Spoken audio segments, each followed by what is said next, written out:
ท่านผู้เจริญในธรรมทั้งหลายธรรมวินัยจากพระโอษฐ์ธรรมะเพื่อความพ้นทุกข์บรรยายโดยพระอาจารย์คึกฤทธิ์โสติพโลวัดหน้าป่าพงวันนี้จะให้ดูพระสูตรเรื่องของที่มี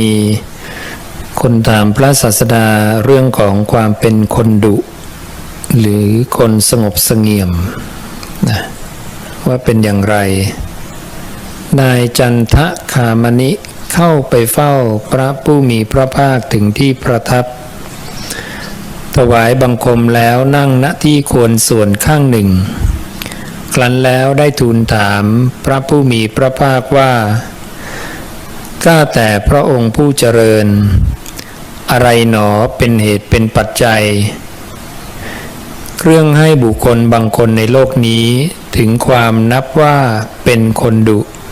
เป็นคนดุก็อะไรหนอเป็นเหตุเป็นปัจจัยเครื่องให้บุคคลบางคนในโลกนี้ถึงความนับว่าเป็นคนสงบเสงี่ยมเป็นคนสงบเสงี่ยมพระผู้มีพระภาคตรัสตอบว่าดูก่อนนายคามณิคนบางคนในโลกนี้ยังละราคะไม่ได้ยังเป็นผู้ละราคะไม่ได้คนอื่นจึงยั่วให้โกรธคนที่ยังละราคะไม่ได้คนอื่นยั่วให้โกรธย่อมแสดงความโกรธให้ปรากฏผู้นั้นจึงนับได้ว่าเป็นคนดุนี่ก็คือเหตุปัจจัยของคนดุพระองค์ตรัสต่อว่าคนบางคนในโลกนี้ยังละโทสะไม่ได้เพราะเป็นผู้ยังละโทสะไม่ได้คนอื่นจึงยั่วให้โกรธยังละโทสะไม่ได้คนอื่นยั่วให้โกรธย่อมแสดงความโกรธให้ปรากฏผู้นั้นจึงนับได้ว่าเป็นคนดุ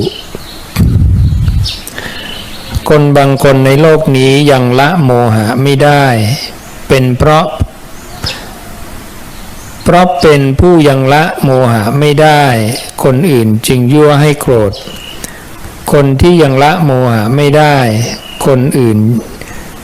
ยั่วให้โกรธย่อมแสดงความโกรธให้ปรากฏผู้นั้นจึงนับได้ว่าเป็นคนดุดูก่อนนายคามณินี้เป็นเหตุเป็นปัจจัยเครื่องให้คนบางคนในโลกนี้ถึงความนับว่าเป็นคนดุเป็นคนดุดูก่อนนายคามณิอันหนึ่งคนบางคนในโลกนี้ละราคะได้แล้วเพราะเป็นผู้ละราคะได้คนอื่นจึงยั่วไม่โกรธ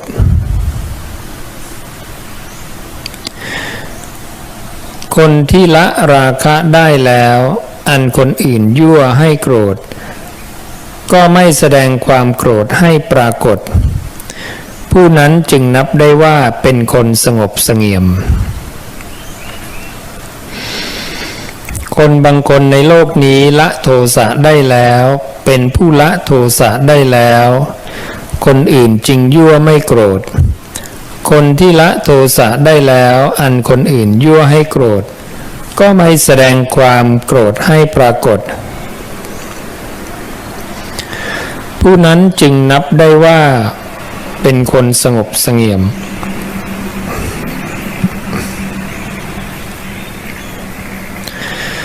คนบางคนในโลกนี้ละโมหะได้แล้วเพราะเป็นผู้ละโมหะได้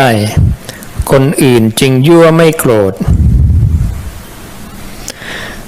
คนที่ละโมหะได้แล้วอันคนอื่นยั่วให้โกรธก็ไม่แสดงความโกรธให้ปรากฏ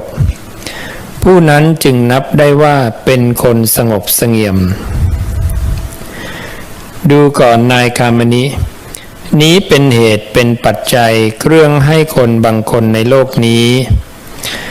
ถึงความนับว่าเป็นคนสงบเสงี่ยมเป็นคนสงบเสงี่ยมการจะเป็นคนสงบเสงี่ยมได้ก็ดูแล้วไม่ใช่ง่ายเหมือนกันนะต้องละราคะโทสะโมหะได้นะ เรื่องของคนดุเนี่ยก็ไปนึกถึงที่พระศาสดาตรัสว่าเทวทัตเนี่ยจะเป็นคนที่ดุร้ายมากยิ่งขึ้นเรื่อยๆตราบเท่าที่รถ500 คันสำรับอาหาร500สำรับเนี่ยยังมาบำรุงดูแลเทวทัตนะเพราะการที่ได้รับลาภสักการะนะยิ่งมากขึ้นก็เลยกลายเป็นคนดุเป็นคนเกลี้ยกล่อมแล้วก็จะถึงซึ่งความเสื่อมในที่สุดเราลองไปดูที่ตรัสเกี่ยวกับเทวทัตพระองค์บอกว่าภิกขุทั้งหลายพวกเธอทั้งหลายอย่านึกกระยิมต่อลาภสักการะและเสียงเยินยอที่เกิดแก่เทวทัตเลยตลอดเวลาที่พระเจ้าอาชาติสัตตุกุมารยังไปบำรุงพระเทวทัตด้วยรถ500 คันทั้งเช้าทั้งเย็นและอาหารที่นำไปมีจำนวนถึง500สำรับอยู่เพียงใดตลอดเวลาเพียงนั้นพระเทวทัตหวังได้แต่ความเสื่อมในกุศลธรรมทั้งหลายอย่างเดียวหวังความเจริญไม่ได้ดังนั้นคนที่ยังฝึกตนมาไม่ดีเนี่ยเมื่อถูกลาภสักการะและเสียงเยินยอครอบงำเนี่ยก็จะมาห่อหุ้มอยู่ที่จิตของเขาสิ่งนี้จะทำความเสื่อมให้แก่ผู้ที่ยังฝึกตนไม่ดีนะอย่างพระศาสดาเองพระองค์ก็มีลาภสักการะมากที่สุดนะแต่พระองค์ก็ไม่ได้ติดนะพัวพันเมาหมกในลาภสักการะนั้นนะอันนี้อยู่ที่ตัวบุคคลนั้นเนี่ยว่าเป็นผู้ที่ได้รับการฝึกมาดีหรือไม่อย่างไรนะ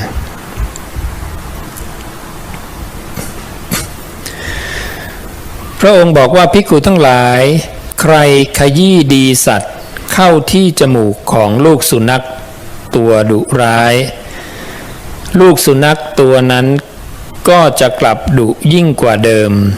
ด้วยการกระทำอย่างนี้ข้อนี้ฉันใดภิกขุทั้งหลายตลอดเวลาที่พระเจ้าอาชาติสัตตุกุมารยังไปบำรุงพระเทวทัตด้วยรถ500 คันทั้งเช้าทั้งเย็นและอาหารที่นำไปมีจำนวนถึง500สำรับอยู่เพียงใด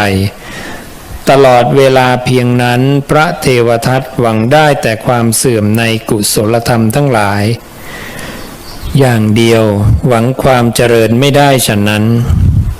ภิกขุทั้งหลายลาภสักการะและเสียงเยินยอเป็นอันตรายที่ทารุณแสบเผ็ดหยาบคายต่อการบรรลุพระนิพพานอันเป็นธรรมเกษมจากโยคะไม่มีธรรมอื่นยิ่งกว่าด้วยอาการอย่างนี้เพราะฉะนั้นในเรื่องนี้พวกเธอทั้งหลายพึงสำเนียกใจไว้ดังนี้ว่า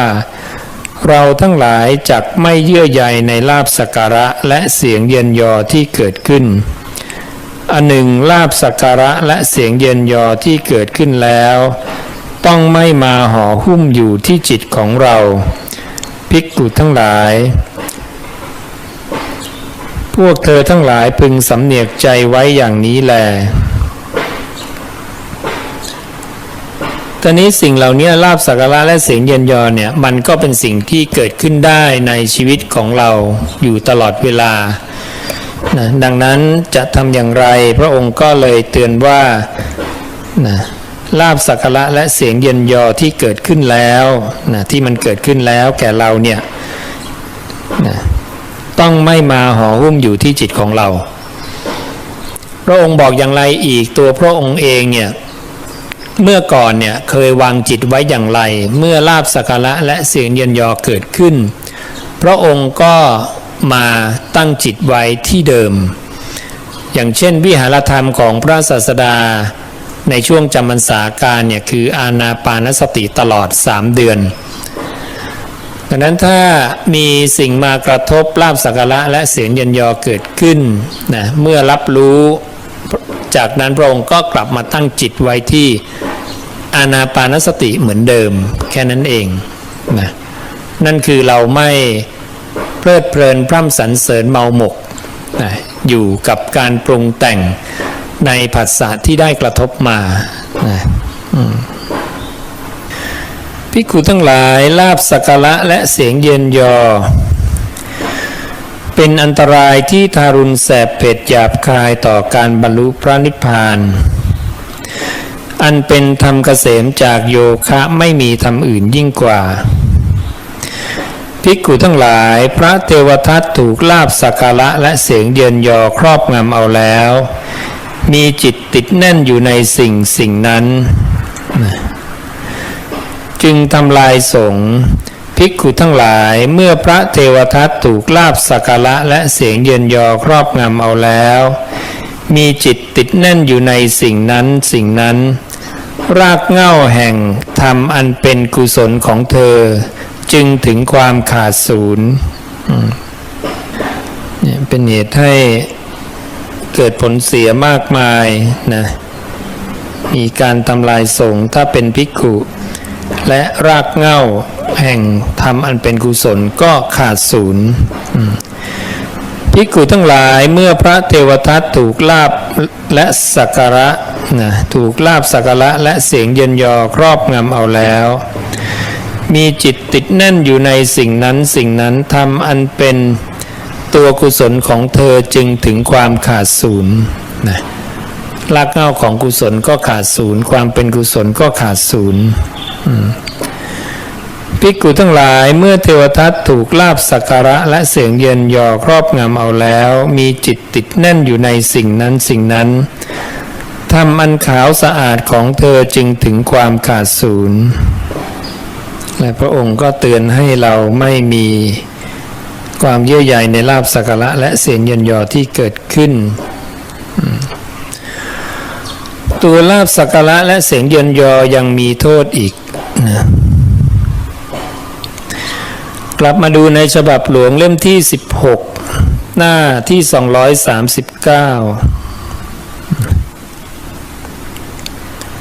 พระองค์บอกว่าภิกขุทั้งหลายเรากำหนดใจด้วยใจแล้วย่อมรู้บุคคลบางคนในโลกนี้อย่างนี้ว่าแม้เพราะเหตุมารดาแห่งมารดานะท่านผู้นี้ก็ไม่จงใจพูดมุสาแต่สมัยต่อมา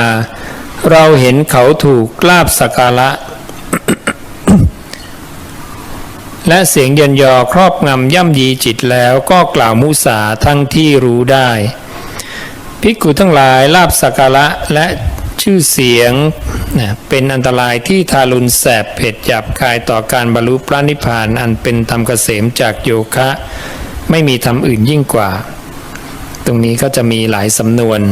นะนอกจากเพราะเหตุแห่งมารดาแล้วก็ยังมีเหตุแห่งบิดาเพราะเหตุแห่งพี่ชายน้องชายเพราะเหตุแห่งพี่สาวน้องสาวเพราะเหตุแห่งบุตรเพราะเหตุแห่งธิดาเพราะเหตุแห่งภรรยาเหตุต่างๆเหล่านี้ทำให้คนไม่โกหกแต่พอมาเจอลาภสักการะและเสียงเยินยอก็สามารถกล่าวมุสาได้นะในอีกพระสูตรหนึ่งลาภสักการะและเสียงเยินยอเปรียบเทียบกับนางในชนบทนางงามในชนบทเนี่ยกับลาภสักการะนะเขาจะเลือกอะไรนะปรากฏว่าพระศาสดาบอกว่าบุคคลจะเลือกลาภสักการะมากกว่านะ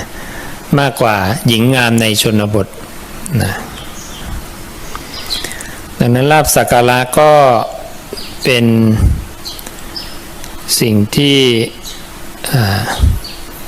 อย่างพระศาสดาบอกเป็นอันตรายที่ทารุณแสบเผ็ดหยาบคายนะ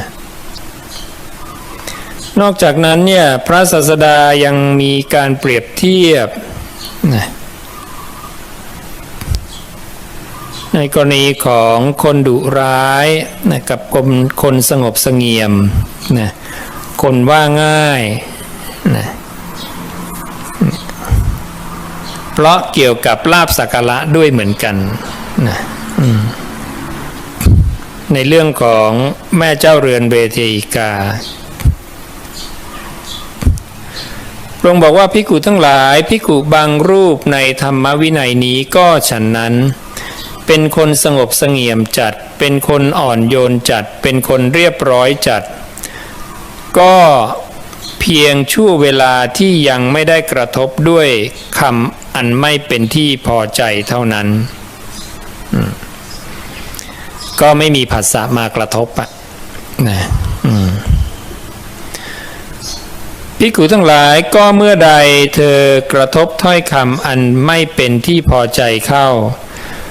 ก็ยังเป็นคนสงบเสงี่ยมอ่อนโยนเรียบร้อยอยู่ได้ภิกขุทั้งหลายเมื่อนั้นแหละควรถือว่าเธอเป็นคนสงบเสงี่ยมเป็นคนอ่อนโยนเป็นคนเรียบร้อยจริงนะถ้าผัสสะมากระทบแล้วก็ยังทนอยู่ได้เนี่ยก็ถือว่าใช้ได้นะ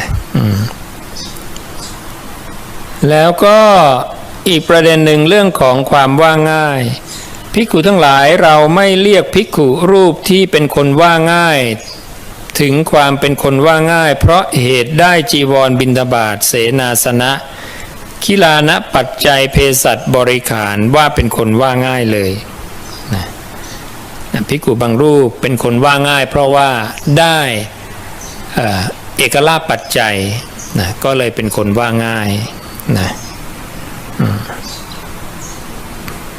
ข้อนั้นเพราะเหตุใดภิกขุทั้งหลายเพราะภิกขุรูปนั้นเมื่อไม่ได้จีวรบิณฑบาตเสนาสนะและคิลานะปัจจัยเภสัชบริขารก็จะไม่เป็นคนว่าง่ายจะไม่ถึงความเป็นคนว่าง่ายได้ดังนั้นถ้าลองให้เขาเนี่ยปราศจากลาภสักการะเสียงเยินยอหรือว่าจีวรบิณฑบาตเสนาสนะเภสัชปุ๊บนี่ก็จะเป็นคนว่ายากทันทีนะจึงไม่ได้เรียกว่าเป็นคนว่าง่ายที่แท้จริงแต่คนว่าง่ายที่แท้จริงเป็นอย่างไรพระองค์บอกว่าภิกขุทั้งหลายอันหนึ่งภิกขุรูปใดแลมาสักการะเคารพนอบน้อมพระธรรมอยู่เป็นคนว่าง่ายถึงความเป็นคนว่าง่ายเราเรียกภิกขุรูปนั้นว่าเป็นคนว่าง่ายภิกขุทั้งหลายพวกเธอพึงศึกษาอย่างนี้ว่าเราจักเป็นผู้สักการะเคารพนอบน้อมพระธรรมจักเป็นผู้ว่าง่ายจักถึงความเป็นคนว่าง่ายดังนี้ดังนั้นพวกเราต้องเป็นผู้ที่เคารพนอบน้อมต่อพระธรรมนะอันนี้ถึงจะเรียกว่าเป็นผู้ที่ว่าง่ายที่แท้จริง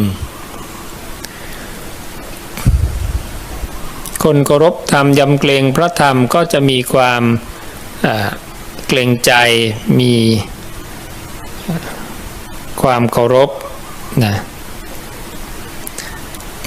อย่างภิกขุนานาสังวาสเนี่ยถ้าเป็นธรรมวาทีเป็นผู้ที่กล่าวธรรมอย่างถูกต้องเคารพในธรรมพระศาสดาเนี่ยพระศาสดาก็ให้ทำการเคารพสักการะถึงแม้จะเป็นผู้นานาสังวาสพระองค์ก็ให้สังเกตว่าเขาเป็นธรรมวาทีหรือไม่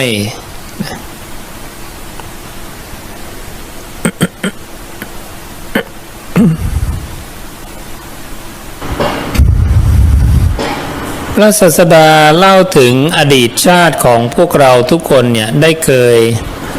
ประสบสิ่งต่างๆมามากมายนะพวกเราเคยเป็นทั้งคนจนคนรวยคนพิการนะเคยเสียเลือดเคยเสียน้ำตาเนี่ย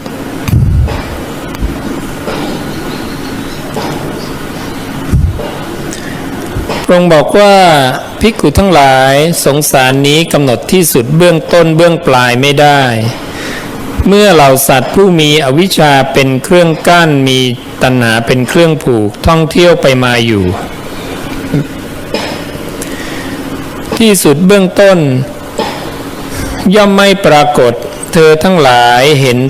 ทุกขตบุรุษผู้มีมือและเท้าไม่สมประกอบ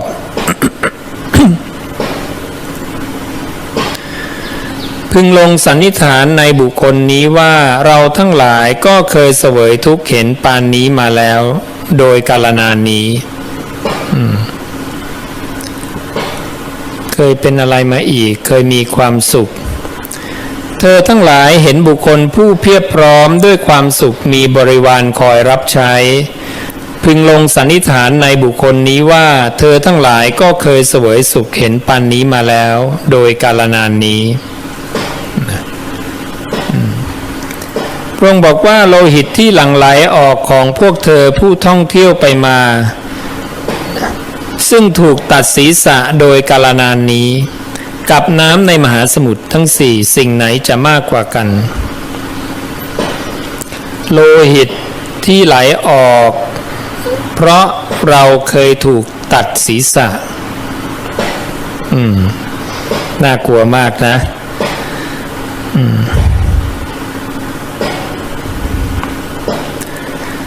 ข้าพระองค์ทั้งหลายย่อมทราบธรรมะตามที่พระผู้มีพระภาคทรงแสดงแล้วว่าโลหิตที่หลั่งไหลออกของพวกข้าพระองค์ผู้ท่องเที่ยวไปมาซึ่งถูกตัดศีรษะโดยกาลนานนี้แหละมากกว่าส่วนน้ำในมหาสมุทรทั้งสี่ไม่มากกว่าเลยดังนี้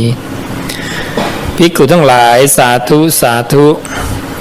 พวกเธอทราบธรรมะที่เราแสดงแล้วอย่างนี้ถูกแล้วโลหิตที่หลั่งไหลออกของพวกเธอผู้ท่องเที่ยวไปมาซึ่งถูกตัดศีรษะโดยกาลนานนี้แหละมากกว่าส่วนน้ำในมหาสมุทรทั้งสี่ไม่มากกว่าเลยเมื่อเธอทั้งหลายเกิดเป็นโคซึ่งถูกตัดศีรษะตลอดกาลนานโลหิตที่หลั่งไหลออกนั่นแหละมากกว่าส่วนน้ำในมหาสมุทรทั้งสี่ไม่มากกว่าเลยพวกเธอทั้งหลายเคยเกิดเป็นกระบือเกิดเป็นแกะเกิดเป็นแพะเกิดเป็นเนื้อเกิดเป็นสุกรเกิดเป็นไก่ซึ่งถูกตัดศีรษะตลอดกาลนานโลหิตที่หลั่งไหลออกนั่นแหละมากกว่าส่วนน้ำในมหาสมุทรทั้งสี่ไม่มากกว่าเลยเมื่อเธอทั้งหลายถูกจับตัดศีรษะโดยข้อหาว่าเป็นโจรฆ่าชาวบ้านเป็นโจรฆ่าชาวบ้านพวกเราก็เคยเป็นแล้วถูกตัดศีรษะเป็นโจรคิดปล้นเนี่ยเยอะมากเลยเพราะเหตุว่าสงสารนี้กำหนดที่สุดเบื้องต้นเบื้องปลายไม่ได้เมื่อเหล่าสัตว์ผู้มีอวิชชาเป็นเครื่องกั้นมีตัณหาเป็นเครื่องผูกท่องเที่ยวไปมาอยู่ที่สุดเบื้องต้นย่อมไม่ปรากฏคำว่าที่สุดและเบื้องต้นเนี่ยหมายถึงโกติกับปุพเพก็คือที่สุดคือปลายอนาคตเนี่ยกับเบื้องต้นคือกำเนิดของมันเนี่ยเราจะหา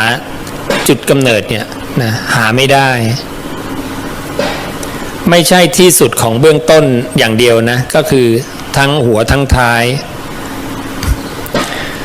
ย่อมไม่ปรากฏสัตว์เหล่านั้นได้เสวยทุกข์ความเผ็ดร้อนความพินาศได้เพิ่มพูนปัตภีที่เป็นป่าช้าตลอดกาลนานเหมือนฉะนั้นภิกขุทั้งหลายด้วยเหตุเพียงเท่านี้ก็พอแล้วเพื่อจะเบื่อหน่ายในสังขารทั้งปวงพอแล้วเพื่อจะคลายกำหนัดพอแล้วเพื่อจะหลุดพ้นดังนี้พระศาสดาก็พยายามให้พวกเราเห็นโทษด้วยการบอกความจริงที่พวกเราเคยประสบ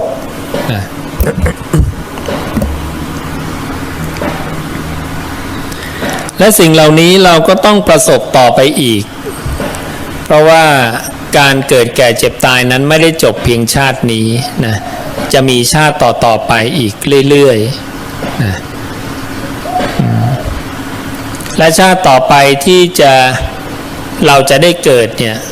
ถ้าเรายังไม่ได้อริยบุคคลเนี่ยก็คือการไปเกิดในทุกขติเนี่ยมีโอกาสเท่ากับดินในมหาปฐพีนะจะไปเกิดในสามคติข้างล่างซึ่งเวลาเกิดในสามคติข้างล่างแล้วเนี่ยพระองค์บอกว่าความนานในการอยู่ในทุกขติเนี่ย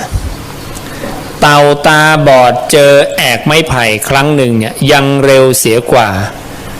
การที่สัตว์จำพวกวินิบาตคือพวกที่ไปสู่ทุกขติเนี่ยจะมีโอกาสได้ความเป็นมนุษย์สักครั้งหนึ่งปกติเต่าตาบอดเจอแอกไม้ไผ่ก็คือได้เป็นมนุษย์แต่ถ้าลงไปข้างล่างแล้วเนี่ยเต่าตาบอดเจอแอกไม้ไผ่เนี่ยมันเร็วกว่านะการที่สัตว์ที่ไปอยู่ในทุกขติเนี่ยจำพวกวินิบาตเนี่ยจะได้ความเป็นมนุษย์สักครั้งหนึ่งนั่นแสดงว่าพอลงไปทุกขติแล้วเนี่ยนะจะขึ้นมาได้ความเป็นมนุษย์เนี่ยมันนานมากนานกว่าการเจอแอกไม้ไผ่ของเต่าตาบอดที่เราทิ้งไม้ไผ่ลงไปในน้ำที่ท่วมทั้งผืนโลกนะเนี่ยจะสังเกตด้วยอุปมาอันเดียวเนี่ยพระศาสดาก็นำมาเปรียบเทียบนะได้หลายแบบพระองค์จึงตรัสว่าพระองค์เนี่ยไม่มองเห็นการจองจำแม้สักอย่างหนึ่งที่ทารุณเจ็บปวดโหดร้ายนะยิ่งกว่าการถูกจองจำในนรกกำเนิดเดรัจฉานหรือเปรตวิสัยเป็นสิ่งที่เจ็บปวดทารุณโหดร้ายนะในความไม่แน่นอนของสังสารวัฏพระองค์เปรียบเหมือนท่อนไม้ภิกขุทั้งหลายเปรียบเหมือนท่อนไม้อันบุคคลซัดขึ้นไปสู่อากาศบางคราวตกเอาโคนลงบางคราวตกเอาตอนกลางลงบางคราวตกเอาปลายลงข้อนี้ฉันใดภิกขุทั้งหลายสัตว์ทั้งหลายผู้มีอวิชชาเป็นเครื่องกั้นมีตัณหาเป็นเครื่องผูกท่องเที่ยวไปมาอยู่ก็ฉะนั้นเหมือนกันบางคราวแล่นจากโลกนี้ไปสู่โลกอื่นบางคราวแล่นจากโลกอื่นสู่โลกนี้ข้อนั้นเพราะเหตุใดเพราะเหตุว่าสงสารนี้กำหนดที่สุดเบื้องต้นเบื้องปลายไม่ได้เมื่อเหล่าสัตว์ผู้มีอวิชชาเป็นเครื่องกั้นมีตัณหาเป็นเครื่องผูกนี่ก็คืออวิชชานิวรณานังสัตตานังตัณหาสัญโยชนานังพวกสัตตานังทั้งหลายเนี่ยท่องเที่ยวไปมาอยู่ที่สุดและเบื้องต้นย่อมไม่ปรากฏสัตว์เหล่านั้นได้เสวยทุกข์ความเผ็ดร้อนความพินาศได้เพิ่มพูนปฐพีที่เป็นป่าช้าตลอดกาลนานเหมือนฉะนั้นในโลกใบเดียวกันนี้นะเรียกว่าเป็นภัททกัปที่มีพระพุทธเจ้ามาเกิดหลายพระองค์และพระองค์ก็เทียบกับภูเขาเวปุลละ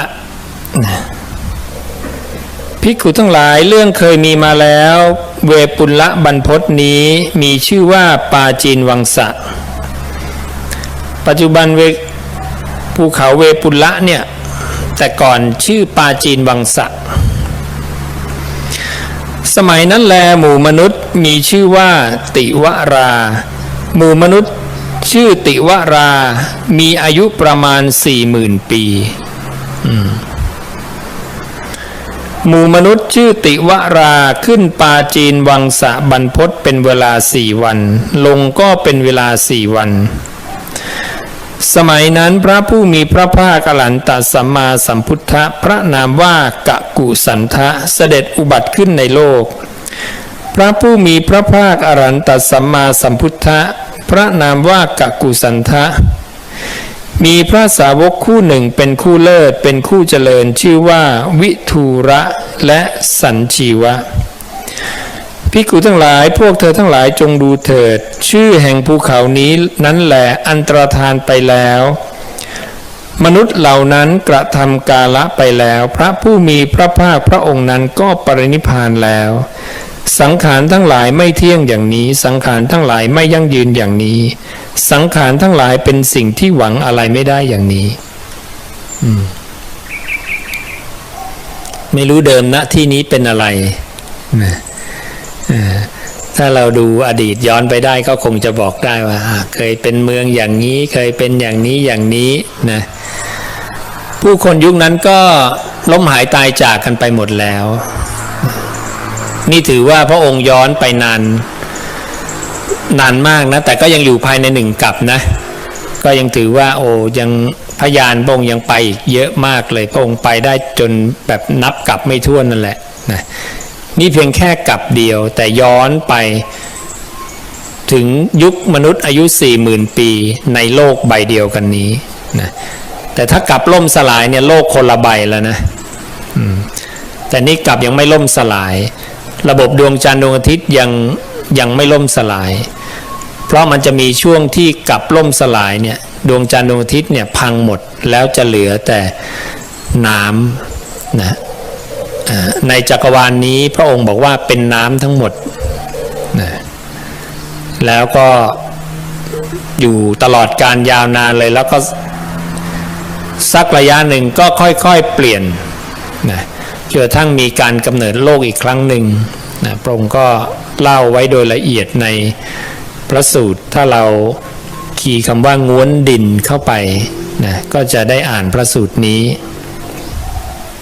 ภิกขุทั้งหลายเรื่องเคยมีมาแล้วเวปุลบรรพตนี้มีชื่อว่าวงกฏสมัยต่อมาก็ชื่อว่าวงกฏสมัยนั้นแลหมู่มนุษย์มีชื่อว่าโรหิตัสสะหมู่มนุษย์ชื่อโรหิตัสสะมีอายุประมาณ 30,000 ปีมนุษย์ชื่อโรหิตัสสะขึ้นวงกฏบรรพตเป็นเวลา3 วันลงก็เป็นเวลา3 วันสมัยนั้นพระผู้มีพระภาคอรหันตสัมมาสัมพุทธะพระนามว่าโกนาคมณะเสด็จอุบัติขึ้นในโลกพระผู้มีพระภาคอรหันตสัมมาสัมพุทธะพระนามว่าโกนาคมณะมีพระสาวกคู่หนึ่งเป็นคู่เลิศเป็นคู่เจริญชื่อว่าพิโยสะและอุตตระภิกขุทั้งหลายพวกเธอจงดูเถิดชื่อแห่งภูเขานี้แลอันตรธานไปแล้วมนุษย์เหล่านั้นกระทำกาละไปแล้วและพระผู้มีพระภาคพระองค์นั้นก็ปรินิพพานแล้วสังขารทั้งหลายไม่เที่ยงอย่างนี้เวลาถัดมาก็มนุษย์อายุลดลงเหลือ 30,000 ปีภูเขาลูกนี้ก็เปลี่ยนชื่อมาเป็นชื่อว่าวงกฏขึ้น3 วันลง3 วันพอผ่านเวลาล่วงเลยผ่านมาอีกนะเวปุลบรรพตนี้มีชื่อว่าสุปัสสะสมัยนั้นแลหมู่มนุษย์มีชื่อว่าสุปิยาหมู่มนุษย์ชื่อว่าสุปิยามีอายุประมาณ 20,000 ปีเทียบกับ100 ปีไม่ได้เลยนะพวกเรา100 ปีนี่น้อยมากเขาเล่นกัน 40,000 ปี 30,000 ปี 20,000 ปีเรา100 ปีแป๊บเดียวตายแต่100 ปีเรายังว่านานเลยนะยังว่านานแต่ถ้าใครใกล้100แล้วก็รู้สึกว่าเร็วแล้ว รู้สึกว่าแป๊บเดียวชีวิตผ่านมาเร็วนะเรื่องเคยมีมาแล้วเวปุลบรรพตนี้มีชื่อว่าสุปัสสะสมัยนั้นแลหมู่มนุษย์ชื่อว่าสุปิยาหมู่มนุษย์ชื่อสุปิยามีประมาณอายุ 20,000 ปีหมู่มนุษย์ชื่อสุปิยาขึ้นสุปัสสะบรรพตเป็นเวลา2 วันลงก็เป็นเวลา2 วันสงสัยภูเขาเตี้ยลงหรือไม่ก็พื้นดินมันทับถมสูงขึ้นไปเรื่อยๆนะภูเขาก็เลยเตี้ยลง สมัยนั้น พระผู้มีพระภาคอรหันตสัมมาสัมพุทธะพระนามว่ากัสสปะก็ถัดพระศาสดาเราพระองค์เดียวพระนามว่ากัสสปะก็คติกาละนั่นนะยุคคติกาละมีพระสาวกคู่หนึ่งเป็นคู่เลิศเป็นคู่เจริญชื่อติสสะและภารัตวาชะเธอจงดูเถิดชื่อแห่งภูเขานี้นั่นแหละอันตรธานไปแล้วหมู่มนุษย์เหล่านั้นทำกาละไปแล้วตายกันเรียบหมดแล้วไม่เหลืออะไรสักคนนะขึ้นมนุษย์เผ่าพันธุ์ใหม่ชื่อใหม่หมดแล้วนะ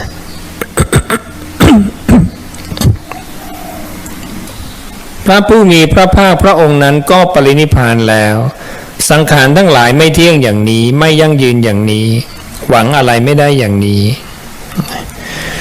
ภิกขุทั้งหลายก็บัดนี้แลภูเขาเวปุละนี้มีชื่อว่าเวปุละทีเดียวก็บัดนี้หมู่มนุษย์เหล่านี้มีชื่อว่ามาคทะมาคทะมคธชาวมคธชาวมาคทะหมู่มนุษย์ชื่อมาคทะมีอายุเพียงน้อยนิดผู้ใดมีชีวิตอยู่นานผู้นั้นมีอายุเพียง100 ปีน้อยกว่าก็มีเกินกว่าก็มีหมู่มนุษย์ชื่อมาคทะขึ้นเวปุละบรรพตเพียงครู่เดียวลงก็เพียงครู่เดียวและบัดนี้อรหันตสัมมาสัมพุทธะพระองค์นี้เสด็จอุบัติขึ้นในโลกก็เราแลมีสาวกคู่หนึ่งเป็นคู่เลิศเป็นคู่เจริญชื่อว่าสารีบุตรและโมคคัลลานะภิกขุทั้งหลายชื่อแห่งบรรพตนี้จักอันตรธานหมู่มนุษย์เหล่านี้จักทำกาละและเราก็จะปรินิพพานภิกขุทั้งหลายสังขารทั้งหลายไม่เที่ยงอย่างนี้สังขารทั้งหลายไม่ยั่งยืนอย่างนี้สังขารทั้งหลายเป็นสิ่งที่หวังอะไรไม่ได้อย่างนี้ภิกขุทั้งหลายด้วยเหตุเพียงเท่านี้ก็พอแล้วเพื่อจะเบื่อหน่ายในสังขารทั้งปวงพอแล้วเพื่อจะคลายกำหนัดพอแล้วเพื่อจะหลุดพ้นปาจีนวังสะบรรพตของหมู่มนุษย์ชื่อติวรา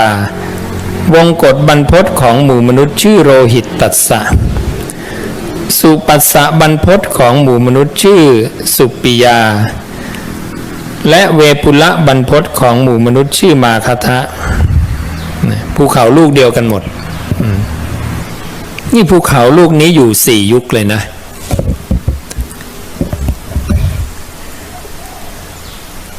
แผ่นจารึกพระธรรมสเตนเลสของเราจะอยู่ถึง4 ยุคไหมนี่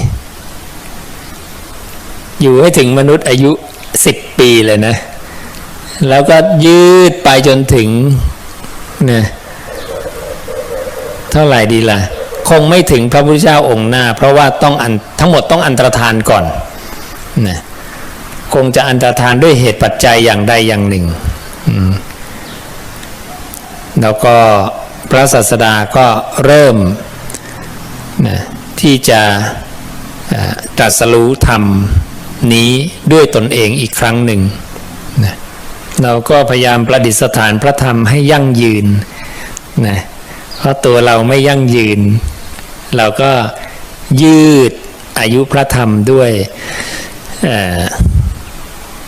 สิ่งต่างๆนะหนังสือบ้างนะ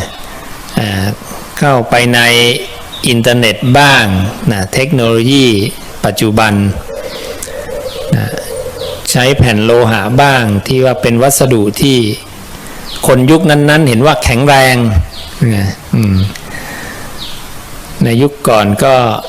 จารึกกันในภูเขาในถ้ำในก้อนศิลาใหญ่เพราะเขาคิดว่าสิ่งเนี้ยนะมันจะอยู่ต่อไปอีกกาลนานนะอย่างในยุคพระเจ้าโศกมหาราชก็จารึกพระธรรมลงในก้อนศิลาไพลัตในถ้ำนะในเสาหินนะก็มีการจารึกมีการสร้างส่วนใหญ่ก็ใช้เป็นศิลาเนี่ยนะที่คนยุคนั้นก็ว่าสุดยอดละนะแข็งแกร่งอยู่ได้นาน ก็คือต้องการให้พระธรรมอยู่นานนั่นแหละหลักมันแค่นั้น เพื่อให้คนยุคหน้าได้พบได้เจอได้พบได้เจอเขาจะแกะได้ไม่ได้อ่านออกไม่ออกไม่รู้อะทำทิ้งไว้ก่อนนะเผื่อได้นะเผื่อได้ก็ดีไปนะไม่ได้ก็ถือว่าเหตุปัจจัยช่วยไม่ได้นะเราไปเรียนรู้ภาษากันเองพระองค์ตรัสว่าผู้ใดเห็นธรรมผู้นั้นชื่อว่าเห็นปฏิจจสมุปบาทตัวปฏิจจสมุปบาโทเนี่ยเป็นบทธรรมที่พระองค์จัดว่าถ้าใครรู้เนี่ยนั่นคือผู้นั้นเนี่ยชื่อว่าเห็นธรรมะละนะดังนั้นใครเห็นปฏิจจสมุปบาโทก็ชื่อว่าเห็นธรรมคือเห็นธรรมมันเป็นเหตุและธรรมที่เกิดจากเหตุเห็นธรรมชาติที่อาศัยกันและกันในการเกิดขึ้นธรรมชาติที่อาศัยกันและกันในการเกิดขึ้นมีธรรมมันเป็นเหตุและธรรมที่เกิดจากเหตุ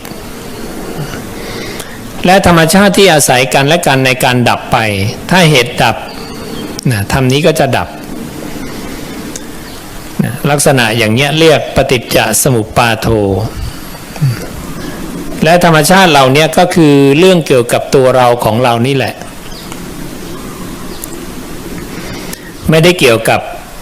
อะไรเลยเกี่ยวกับตัวเราเกี่ยวกับการเกิดแก่เจ็บตายก็วันสองวันนี้ก็ยังมีคนที่เขาเคยไปอยู่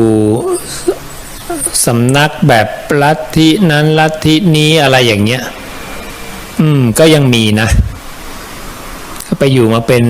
10 ปีแล้วเพิ่งมาได้ฟังพุทธวจนะแล้วก็เลยเพิ่งทราบว่าอ๋อคำสอนของพระพุทธเจ้าเป็นอย่างนี้โอ้ไปไหนมาเนาะเป็น10 ปีนะนี่ก็เหตุปัจจัยของคนเหมือนกันนะเหตุปัจจัยแล้วก็มาดูคนเราก็ไปเจอใน YouTube ก็ฟังไปเรื่อยๆก็รู้ได้เหมือนกันนะว่านี่เป็นคำพระเจ้าจริงคือคนถ้าฟังคำพระศาสดาฟังไปเรื่อยๆนานๆเนี่ยเหมือนปุกุสาติเนี่ยนะก็จะรู้เองว่าอันเนี้ยคำพระศาสดาแน่นอนปุกุสาติอยากจะไปหาพระพุทธเจ้าไม่รู้จักพระพุทธเจ้าหรอกได้ยินแต่ชื่อเสียงและรู้ว่าอยู่ที่เมืองนี้ก็กำลังเดินทางไประหว่างเดินทางก็ได้ไปพักที่โรงนาก็มาพักอยู่กับนักบวชคนหนึ่งก็ไม่รู้หรอกว่านักบวชคนนั้นคือพระพุทธเจ้าเหมือนกันก็มาพักที่เดียวกันพอดีพระพุทธเจ้าก็เห็นปุกุสาตินี่ก็นั่งสมาธิดีมีความตั้งใจดีก็เลยสนทนาด้วยว่าศรัทธาคำสอนของใครล่ะชอบใจธรรมะของใครก็เล่าเขาเนี่ยได้ยินชื่อเสียงพระพุทธเจ้าชอบใจธรรมะของพระพุทธเจ้าเนี่ยจะเดินทางไปหาพระพุทธเจ้าก็มองว่าคนนี้ก็มีศรัทธาในเราเดี๋ยวจะแสดงธรรมให้ฟังนะก็เลยบอกว่าเดี๋ยวจะแสดงธรรมให้ปุกุสาติด้วยความที่ไม่รู้ก็บอกก็พูดไปสินะหลังจากนั้นพระศาสดาก็แสดงธรรมซึ่งเป็นข้อธรรมชั้นลึกที่ตัดนานพอสมควรนะปุกุสาติก็ฟังไปเรื่อยๆก็เริ่มรู้แล้วว่าคนที่กล่าวได้ขนาดนี้เป็นใครไปไม่ได้นอกจากพระพุทธเจ้านะก็เลยก้มกราบพระเจ้าแล้วก็ขออภัยที่เรียกว่าอาวุโสนะแล้วก็ฟังธรรมะไปก็ได้เข้าใจในธรรมแล้วก็อยากจะบวชละแต่ก็พอพระเจ้าให้ไปหาบาตรจีวรก็ไปเสียชีวิตก่อนนะไป ภิกขุทั้งหลายก็เลยถามว่าคติเป็นอย่างไรนะพระเจ้าก็บอกไม่ได้เป็นผู้ที่ทำให้เราลำบากในการแสดงธรรมนะก็ได้บรรลุธรรมละสังโยชน์5เบื้องต่ำได้นะเวลาตั้งใจฟังธรรมะเนี่ยพระศาสดาบอกว่านิวรณ์5จะดับพอนิวรณ์5ดับเนี่ยโพชฌงค์7เนี่ยองค์ตรัสรู้ธรรมจะบริบูรณ์ผู้ที่ตั้งใจฟังธรรมะจึงสามารถที่จะบรรลุธรรมในขณะที่นั่งอยู่ในอาสนะฟังธรรมได้ดังนั้นการฟังธรรมะจึงเป็นหนึ่งในหนทางเข้าสู่วิมุตติอีกหนึ่งหนทางเหมือนกันนะแต่ต้องมีองค์ประกอบที่ถูกต้องก็คือต้องฟังคำของพระองค์พุทธวจนะคำของตถาคตตถาคตภาสิตาไม่ใช่พูดว่าธรรมะก็คือใครก็ได้นะนั่นคือข้อแรกไม่ผ่านศรัทธาสัมปทาการเชื่อในการตรัสรู้ของพระพุทธเจ้าและคำสอนของพระองค์ดังนั้นอันดับแรกเนี่ยนะต้องแยกแยะคำสอนก่อนว่าใครเป็นสัพพัญญูใครรู้จริงใครตรัสรู้จริงนะก็คือตถาคตอรหันตสัมมาสัมพุทธะนั่นเองจากนั้นก็ตั้งใจเงี่ยโสตลงสดับนะพอตั้งใจเงี่ยโสตลงสดับนิวรณ์5ดับก็จะเข้าใจในข้อธรรมทรงจำได้ใคร่ควรแทงตลอดอย่างดีด้วยความเห็นก็เริ่มเข้าใจเมื่อเริ่มเข้าใจต่อไปเนี่ยก็จะจิตตั้งมั่นแล้วก็เป็นเหตุให้บรรลุธรรมจิตตั้งมั่นแล้วเนี่ยธรรมทั้งหลายย่อมปรากฏธรรมทั้งหลายคืออะไรคือความไม่เที่ยงเราก็จะเห็นทุกอย่างมีความไม่เที่ยงมีการเกิดการดับนั่นเองพอเห็นสิ่งเหล่านี้ตามความเป็นจริงก็จะเกิดนิพพิทาความเบื่อหน่ายไม่ใช่ไปเกลียดไม่ได้ไปโกรธแต่เป็นความเบื่อหน่ายเกิดนิพพิทาเกิดวิราคะคลายความพอใจความพอใจในสิ่งที่ตนเองเคยหลงผิดคิดว่าเป็นผ้าเนื้อดีที่แท้เป็นผ้าเปื้อนเขม่าเปื้อนฝุ่น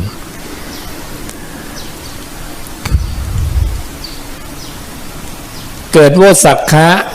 การที่ต้องการจะปล่อยวางหรือการสลัดคืนหรือสละลงในช่วงโวสักขะตรงนี้ ก็จะมีอาการอีกคืออาศัยวิเวกอาศัยวิราคะอาศัยนิโรธน้อมไปเพื่อโวสักขะอาศัยวิเวกก็คือขณะที่จิตตั้งมั่นมีอารมณ์อันเดียวอาศัยวิเวกอาศัยวิราคะคือความจางคลายตรงนี้นะต่างกับวิราคะเมื่อสักครู่นี้นะเมื่อสักครู่นี้นะเราคลายความพอใจแต่ตรงเนี้ยเมื่อเราคลายความพอใจได้แล้วเราเพ่งเฉพาะซึ่งจิตที่ตั้งมั่นแล้วก็ดูความจางคลายของจิตที่กำลังจางคลายก็คือวิราคะตัวนี้ซึ่งต้องอาศัยวิเวกความวิเวกในจิตที่ตั้งมั่นมีอารมณ์อันเดียววิราคะจิตที่จางคลายจากอารมณ์นั้นอาศัยนิโรธความดับของจิตที่จางคลายไปที่สุดก็ต้องดับแล้วถึงโวสักขะนะดังนั้นจุดที่โวสักขะพระองค์ก็ลงรายละเอียดเพิ่มเข้าไปอีกนิดหนึ่งตรงนี้ก็จะอยู่ในเรื่องของโพชฌงค์7นะองค์ตรัสรู้ธรรมดังนั้นการอยู่กับลมหายใจเข้าออกก็สามารถที่จะบรรลุธรรมได้นะด้วยจิตปกตินี่แหละธรรมดานี่แหละนะเพราะการอยู่กับลมหายใจก็คือวิญญาณมาตั้งอยู่กับวายโยธาตุเหมือนกันตั้งอยู่ในรูปก็เป็นหนึ่งในที่ตั้งวิญญาณ4รูปเวทนาสัญญาสังขารหนึ่งในที่ตั้งวิญญาณ4คือรูปแต่รูปเนี่ยมีธาตุดินน้ำไฟลมเราตั้งอยู่ในส่วนลมพระเจ้าจึงบอกลมเนี่ยเป็นกายหนึ่งในกายทั้งหลายก็เป็นส่วนหนึ่งของรูปนะเมื่อเราตั้งอยู่กับรูปก็คือเรากำลังมีอารมณ์อันเดียวจิตที่ตั้งอยู่ในอารมณ์อันเดียวนี้จะตั้งอยู่ในอารมณ์ใดก็ตาม4อารมณ์เนี่ยเมื่อตั้งแล้วมันก็จะจางคลายและดับ แล้วมันก็ไปตั้งที่ใหม่ก่อนจะตั้งที่ใหม่มันก็อย่างที่เราทราบก่อนจะเป็นจิตก็ต้องเป็นมโนก่อนโน้มไปกระทบผัสสะเกิดวิญญาณนะวิญญาณเสร็จเจริญงอกงามเป็นจิตจิตก็ผูกติดกับอารมณ์ต่อไปแล้วก็จางคลายแล้วก็ดับนะมันก็จะเป็นอย่างนี้นะสลับไปมาแล้วแต่อะไรแล้วแต่นิสัยฝั่งกุศลหรืออกุศลคือกุศลมูลกับอกุศลมูลก็จะเป็นตัวนำเราเข้าไปในธาตุทั้งสี่ว่าเราคุ้นเคยกับธาตุไหนมากนะมันก็จะไปสู่ธาตุนั้นนี่ก็คือนิสัยในธาตุนี้ก็จะแบ่งเป็นความหยาบละเอียด3ระดับก็เลยเป็นภพ3นะเลวปานกลางประณีตเลวปานกลางประณีตนะสัญญาก็มี3สังขารก็มี3เวทนาก็มี3อีกนะเลวปานกลางประณีตแต่นั้นจะมาตั้งอยู่ในที่ตั้งวิญญาณ4เนี่ยนะในที่ตั้งวิญญาณ4สมมติแบ่งเป็น3แล้วเนี่ยก็จะอยู่ส่วนไหนของที่ตั้งวิญญาณอันนี้อีกล่ะเหมือนกับรูปก็ดินน้ำไฟลมกูจะตั้งอยู่ตรงไหนล่ะในธาตุดินในลมในอะไรก็มีให้เลือกรายละเอียดลงไปอีกนะเนี่ยตัวหยาบกลางละเอียดเนี่ยก็เลยนำไปสู่การเรียกคำว่าภพนะสัตว์ก็ได้อัตภาพมาในผืนนานั้นนะแต่ถ้ากายยังไม่แตกทำลายมันก็กลับมายึดกายเดิมนะกลับมายึดกายเดิมแต่ถ้ากายพังไปแล้วนะกายพังไปแล้วมันก็ไปได้อัตภาพใหม่ตรงนี้เลยตรงที่เราคิดนึกดำริเรื่องอะไรก็ตามนะมันก็จะไปได้ตรงนี้เลยนี่พระองค์จึงบอกว่าสัตว์จะยังอัตภาพให้เป็นไปตามอารมณ์นั้นต่อไปนะอันเป็นอัตภาพมีส่วนแห่งบุญก็ดีมีส่วนแห่งอบุญก็ดีดังนั้นอารมณ์นั้นเป็นอารมณ์อะไรเช่นถ้าสัญญาก็จะมีนะกามสัญญารูปสัญญาอารูปสัญญากามสัญญาก็เป็นเกี่ยวกับเรื่องของรูปเสียงกลิ่นรสสัมผัสรูปสัญญาก็เกี่ยวกับเรื่องของสมาธิปฐมฌานทุติยฌานตติยฌานจตุตฌานนะก็เป็นธาตุปานกลางนะถ้าธาตุปราณีตก็เกี่ยวกับสมาธิระดับอรูปเป็นอรูปสัญญาเนี่ยดังนั้นสัญญาก็แบ่งเป็น3อีกนะมันก็อยู่ที่วิญญาณมโนมันจะโน้มไปสู่ธาตุไหนเลวปานกลางปานีตในเลวปานกลางปานีตก็เป็นที่ตั้งวิญญาณตัวใดนะรูปพังแล้วสิ่งที่มันจะต้องไปตั้งมันก็เหลือ3แล้วมันถึงจะไปสร้างอัตภาพใน3อันนี้อีกทีขึ้นมาเป็นรูปธาตุในภพนั้นๆนะอีกทีหนึ่งอย่างเงี้ยตัวที่ตั้งวิญญาณเนี่ยก็เลยถูกเรียกอย่างว่าเป็นกรรมพระองค์จึงบอกว่ากรรมมังเขตตังกรรมคือผืนนานะเรื่องกรรมนี่ก็พูดกันไปต่างกับพระศาสดาก็เยอะนะดังนั้นก็ต้องกลับมาศึกษาเรียนรู้เรื่องกรรมให้ถูกต้องว่ากรรมคืออะไรนะกรรมคือผืนนาคือที่ตั้งวิญญาณคืออารมณ์คือธาตุเป็นธาตุตามธรรมชาติเท่ากับกรรมก็คือธาตุจะแก้กรรมก็คือแก้ธาตุนั่นนะแก้ไขธาตุแก้ไขธาตุไปแก้ไขอะไรแก้ไขความยึดมั่นในธาตุไปแก้ไขธาตุมันแก้อะไรไม่ได้ดินมันก็คือดินน้ำคือน้ำอากาศคืออากาศแก้อะไรไม่ได้สิ่งที่จะแก้ได้คือความยึดมั่นในมันแก้ไขความยึดมั่น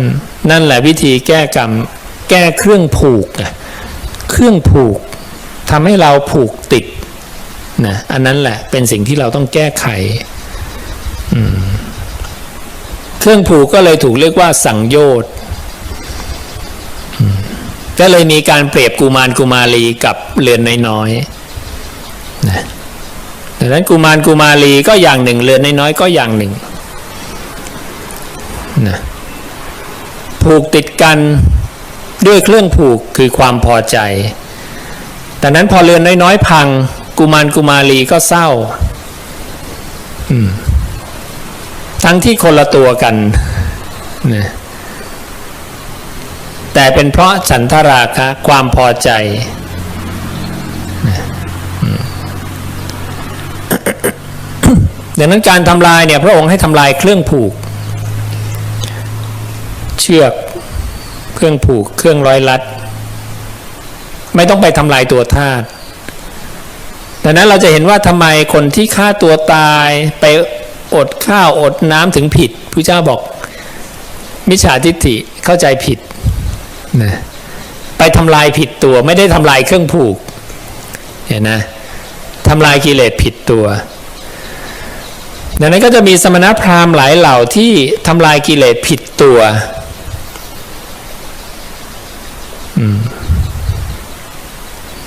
นี่แหละกว่าจะทราบได้เราทั้งหลายก็คงจะสเปะสปะในมรรควิธีนะ